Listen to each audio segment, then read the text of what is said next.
Good morning. It's Pastor Chad coming to you with the Tuesday morning devotion. And this morning we're going to be in Philippians 2 as we wrap up our series on the gospel-centered life. And we're going to be looking at the last spoke of the wheel this week, and that is missional.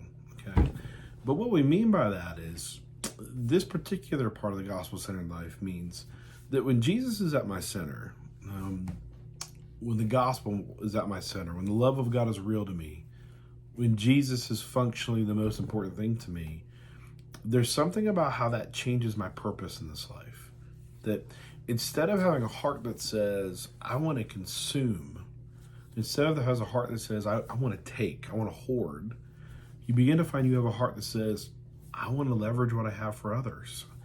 I really want to give. I want to figure out how I can actually maybe take less and maybe go bless more, right? And we find this in Philippians 2. I'm going to read to you this short section, and then I'll give you the takeaway.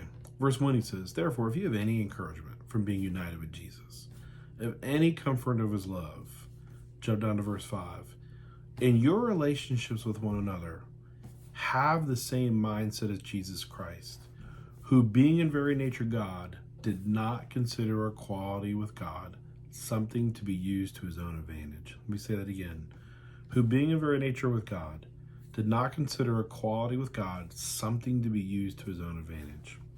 So here's Jesus, and he knew he was the complete God in a human form. He had all of the privileges, all of the rights, all of the authority, all of the might, everything that God had was his. He was entitled to everything that God the Father was entitled to. He had the authority, the right, and the might to demand anything, everything as God in human form, the king of all of existence. Every advantage was sitting at his fingertips if he wanted to use it for himself. And yet he looked at all these advantages and said, I'm not going to take advantage of it for myself.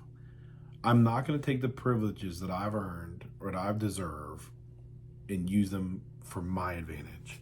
Instead, he said, I want to take every advantage that I deserve and I want to use it for others. I want to use it to bless others. I want to leverage my advantages for others.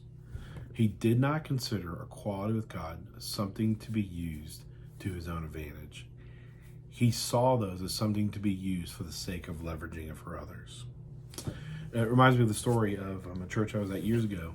And in the front section, one of the best seats in the house, there was an older fella. And he would always get there early. He would help chip in. And he would always have this great seat. And it would never, just never failed. As people would come in, and people would come to his row, inevitably, I would always watch him just keep moving more and more to the center of the pew.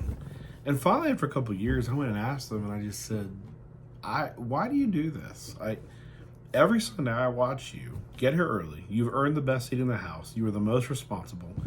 And yet as people keep showing up and as people show up more and more late, instead of you walking into the center aisle and making them go to the middle, you give up your rights and you just keep moving to the center. And I'll never forget what he said. He looked at me and just said, Chad, it's pretty simple. I asked myself, what's easier? Keeping my seat or giving up my seat to make it easier for people to hear Jesus? And he goes, I always tell myself, if moving to the center makes it easier for those coming in late to hear Jesus, then I'll give up my seat every day.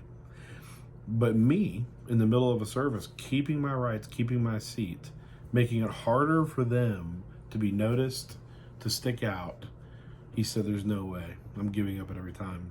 And I've never forgotten that. That has stuck with me my entire life. Right? Here he was. He got there early. He earned the best seat in the house. And yet, he did not think it was his to take advantage of. Right? Where did he get that thinking? He saw Jesus go, I have every advantage sitting at my fingertips, but I want to leverage it for the sake of others. Even in thinking about his seat on Sunday morning, here was a man that Jesus was so real to him that he even wanted to leverage his seat on Sunday morning for the sake of others, rather than consume it for himself. So this week, as you go into this week, I want you to think about this passage, is that as you're on mission in this life, is your purpose to leverage it for others? Or is your purpose really to consume for yourself? When you show up in your world, when you show up in your family, when you show up in your sports teams, when you show up in your business meetings, are you showing up where Jesus is so at your center that you're thinking, how can I leverage what I am and who I am and what I've earned and what I've deserved for others? Or are you showing up to basically say, how can I indulge? How can I take what I rightfully have earned? Think about that this week. As you think about the Father who loves you, who sacrificed everything, think about what does it look like for you to show up in this world to leverage your life for others and not consume it for yourself because Jesus is at your center. We'll see you on Sunday.